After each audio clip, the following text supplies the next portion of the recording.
ज्ञानवापी श्रृंगार गौरी केस को लेकर 4 जुलाई से वाराणसी जिला जज की अदालत में अहम सुनवाई शुरू होने जा रही है। हालांकि इस सुनवाई के पहले हिंदू संगठन अब एएसआई सर्वे की मांग उठा रहा है। इसे लेकर क्या कुछ तैयारी है, हमारे साथ बातचीत के लिए मौजूद हैं सुभाष नंदन चतुर्वेदी।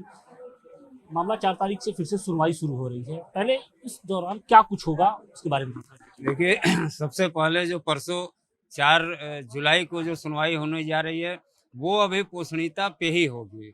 अभी चूंकि मुस्लिम पक्ष ने अपने पक्ष को पूरी तरह रखा नहीं है, उनका पक्ष अधूरा है, इसलिए वो पहले अपने पक्ष को रखेंगे। उनका पक्ष पूरा होने के बाद हम लोगों का पक्ष रखने का समय आएगा। माननीय न्यायालय हम लोगों को समय देगा, हमारा पक्ष रखा जाएगा। इस बीच हम लोगों का भी एक मांग रहेगा। हम लोगों का प्रयास ये है, क्योंकि हम लोगों का भी प्रार्थना पत्र पड़ा हुआ है कि जो नीचे तहखाने हैं, तहखाने खुले हैं, उन तहखाने खुले तहखानों के बीच में एक तहखाना है जो बंद है।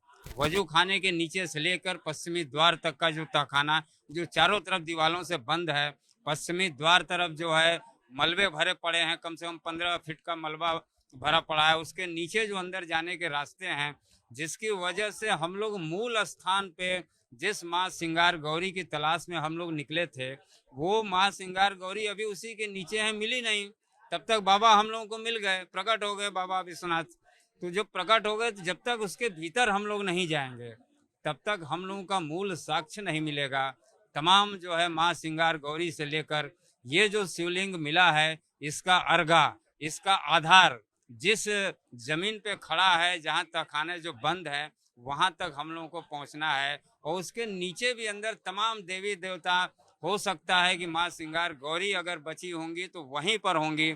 इसलिए हम लोग का प्रार्थना क्या मतलब अयोध्या केस की तर्ज पे आप लोग यहाँ पर भी श्रृंगार गौरी और ज्ञानवापी केस मामले में भी एएसआई सर्वे की मांग करेंगे? क्योंकि हमने देखा है कि इसके पहले काशी विश्वनाथ मंदिर और ज्ञानवापी का जो मसला है उसे लेकर सर्वे की बात एक बार उठी है और इलाहाबाद हाईकोर्ट में बकायदे वो मामला पेंडिंग भी है। तो क्या उसी तर्ज पर अब इस मामले में भी आप लोग एएसआई सर्वे की मांग करेंगे क्या? बिल्कुल, हम लोग पहले तहखाने में पहुंचा जाए, उसके बाद हम लोग एएसआई की भी मांग करेंगे माननीय न्यायालय से कि इसकी जांच जो है पुरातन से करवाया जाए।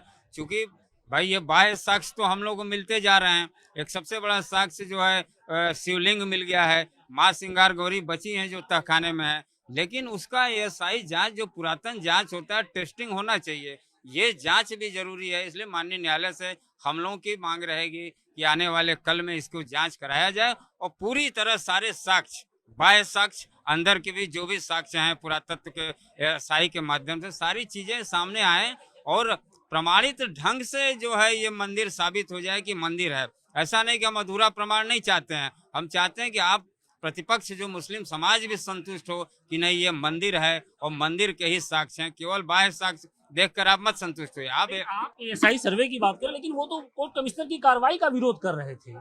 तो ये क्या पॉसिबल, आपको लगता है कि इतनी आसानी से ये कुछ हो पाएगा? ये विरोध तो जब से ये हमको लग रहा है 1000 सालों से आ रहे हैं, तब से विरोध सनातन संस्कृति और हिंदू संस्कृति का कर रहे हैं और आज भी कर रहे हैं। और आज भारत में ही तमाम लोग विरोध करने वाले पड़े हैं। बहुत लोग तो आज़ादी का ही विरोध करते हैं कि इससे अच्छे तो अंग्रेज थे। तो अच्छे चीजों का विरोध करने वाले इस देश में पड़े हैं, जिसकी वजह से देश जिस गति से विकास करना चाहिए नहीं विकास कर पाता है। विरोध करने दीजिए, उनका काम है विरोध करना, लेकिन सत्य और न्याय की लड़ाई हम कोर्ट में लड़ रहे हैं और माननीय न्यायालय के सामने हम लोग खड़े हैं और हम लोग को न्याय मिलेगा। इसलिए हम लोग आने वाले कल में एएसआई का भी हम लोग मांग करेंगे कि भाई इसको जांच करा लिया जाए।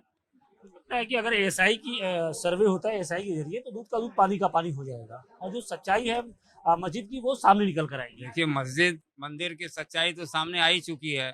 इससे आप डिनाई किया कोई नहीं कर सकता है कि ये मंदिर नहीं है। केवल गुम्बज और मीनारें। जो प्रामाणिकता है वो एएसआई की सर्वे अगर होता है तो ज्यादा बेहतर तरीके से आ सकता है। अरे भाई वो तो बेहतर तरीके से आएगा ही, लेकिन ये तो प्रमाणित, आप केवल गुम्बज और मीनार को हटा दीजिए, सारे मंदिर हैं। शिवलिंग को कह रहा है वो तो वो कहते हैं कि वो तो फवारा है। अरे भाई ही नहीं हो पाया। उनके कॉन्सेप्ट में ही नहीं है। वो ईश्वर को ईश्वर ही नहीं मानते हैं, वो तो निराकार मानते हैं। हम साकार मानते हैं कि ये ब्रह्म का ये स्वरूप है, वो तो मानते ही नहीं है। वो जिसको कह रहे हैं फवारा है, उसी जो है शिवलिंग से सृष्टि की रचना होती है। शिवलिंग न हो, अगर इस पे देखा जाए, बहस किया जाए, तो प्रकृति ये सृष्टि चलेगी कहाँ से? जिसपे लोग हंसी उड़ाते हैं, मजाक उड़ाते हैं, अरे ये तो अंदर के पार्ट की पूजा करते हैं। अरे उसी से सृष्टि चल रही है, उसी बाबे भोलेनाथ के से जो हम लोग का जो आदि है देवता है, उसी से हम लोग की सारी सृष्टि, जगत पुरुष हैं, वो आदि पुरुष हैं। इसलिए उनको विरोध करने दीजिए, उनके कॉन्सेप्ट में ही नहीं है, वो तो कुछ मानते ही नहीं है कि इस धरती पे कुछ है। लेकिन हम लोग मानते हैं, हमारी आस्था है, हम लोगों का जो ज्ञान है जिसको वैदिक ज्ञान कहते थे, बहुत गहराई तक है। हम लोग उस गहराई को, ये वहां तक पहुंच ही नहीं पाए हैं, ये तो बाहर देख रहे हैं। ये उस गहराई में पहुंचने में इनको कई हजारों हजार साल लगेगा।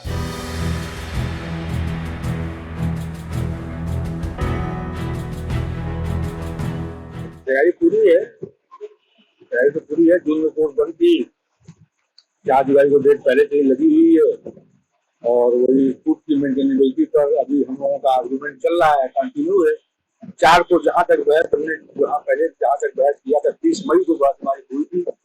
30 मई के बाद जहाँ तक बहस हुई, उसके बाद आगे की बहस 4 तारीख किया जाएगा, 4 जुलाई को। लगातार हिंदू संगठनों द्वारा जो है एएसआई जांच की मांग की जा रही है, एएसआई सर्वे की मांग की जा रही है। क्या लगता है आपको?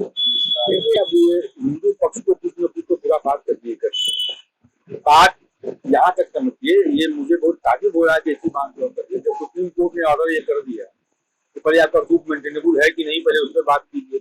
जब सूद मेंटेनेबल पाया जाएगा तो आपको जो करना हो करिए। अभी तक आपका सूद खुद ही जो है मेंटेनेबल है कि नहीं है, सूद पा के लटका हुआ है, तो पहले कोर्ट को तय कर लेने दीजिए कि आपका ये मुकदमा चलने लायक है कि नहीं। अगर कोर्ट समझती है कि चलने लायक है तो आगे की जितनी प्रक्रियाएं होगी वो फॉलो की जाएंगी। अच्छा सर, हिंदू पक्ष के वकीलों का कहना है कि मुस्लिम पक्ष के वकील सिर्फ केस को टालने का काम कर रहे हैं, लटकाने का। ये इस पर मेरा कोई कमेंट नहीं है। हिंदू पक्ष के वकील तो कहेंगे कि मैं टालने का काम कर रहा। हिंदू पक्ष के वकील ने ऐसा मुकदमा ही लिख दिया है कि वो टालने का क्या, वो तो खारिज हो जाएगा।